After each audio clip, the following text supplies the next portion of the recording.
दोस्तों, आप सभी ने कोहिनूर हीरे के बारे में तो जरूर सुना होगा और इंटरनेट के माध्यम से इन तस्वीरों को भी खगाला होगा। यह हीरा एक बेस कीमती हीरा है जिसका इतिहास भारत से जुड़ा है।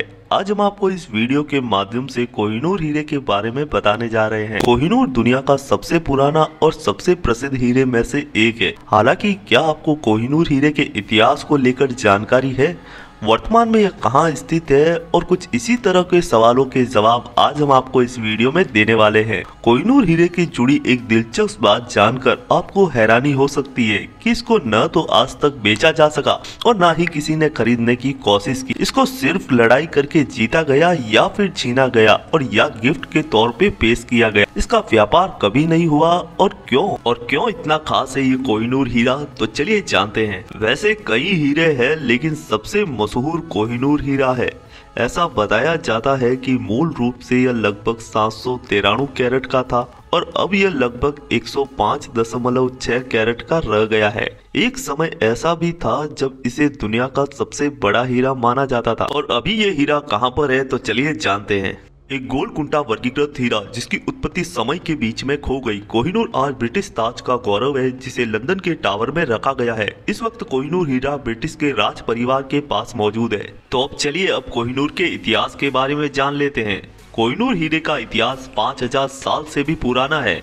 हीरे का वर्तमान नाम फारसी में है जिसका अर्थ है रोशनी का पहाड़, माउंटेन ऑफ लाइट्स। इतिहासकारों के अनुसार इस हीरे की खोज आंध्र प्रदेश के गुटुक जिले में स्थित गोलकुंडा की पहाड़ियों में खुदाई के दौरान हुई थी। सबसे पहले इसे किसने देखा और यह कब बाहर आया, इसका कोई प्रमाण दर्ज नहीं है। आपको बता दें कि अपने लंबे इतिहास में यह बेस कीमती हीरा पूरी दुनिया में घूम चुका है और कई शासकों के पास भी रहा। यह भारत के भीतर और भारत के बाहर फारस, अफगानिस्तान के मध्य यात्रा करने के लिए भी जाना जाता है। और अगर बात करें कोहिनूर हीरे को रखने वाले कुछ प्रसिद्ध राजाओं की, तो काकतीय जो कि चालुक्य परिवार के थे, उसके बाद यह हीरा अलाउद्दीन खिलजी के पास गया और बाद में यह ग्वालियर के राजा विक्रमादित्य, फिर प्रारंभिक मुगल बाबर और हुमायूं से होते हुए ईरान के शाह और शाह तमास्पिय, फिर अहमदनगर और गोलकुंड के राजवंश निजाम शाह और कुतुब शाह के पास रहा।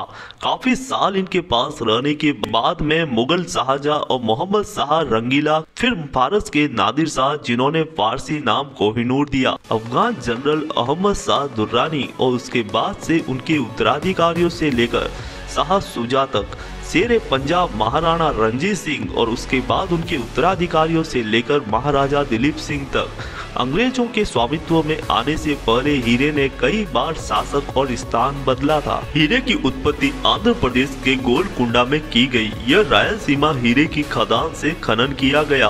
तब यह काकतीय राजवंश के शासन के अधीन रहा। दिल्ली सल्तनत वंश के दूसरे शासक अलाउद्दीन खिलजी के शासनकाल में खिलजियों ने दक्षिणी भारत के कई सफल आक्रमण किए और छापे मारे।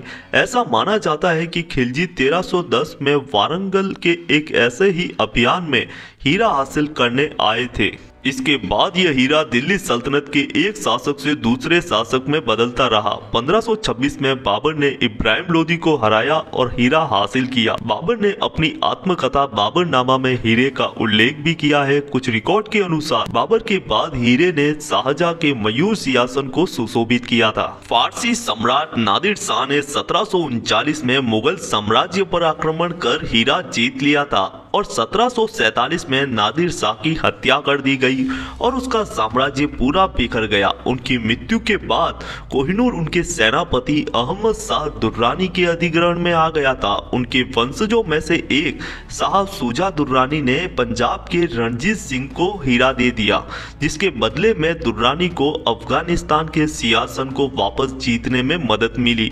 1849 में अंग्रेजों ने पंजाब पर विजय प्राप्त की और लाहौर संधि की घोषणा की। इसके बाद लॉर्ड डलहौजी ने रणजीत सिंह के उत्तराधिकारी दिलीप सिंह द्वारा महारानी विक्टोरिया को कोहिनूर भेंट करने की व्यवस्था की गई। हीरा 1850 से 1851 में महारानी विक्टोरिया को सौंप दिया गया। तब से कोहिनूर हीरा इंग्लैंड में ही है। कोहिनूर हीरे की ख्याति सीमा से परे है। यह पुराने के साथ साथ आधुनिक साहित्य का भी हिस्सा रहा है। कोहिनूर वास्तव में कालातीत है और अमूल्य है। भारतीय इतिहास कोहिनूर के बिना अधूरा है।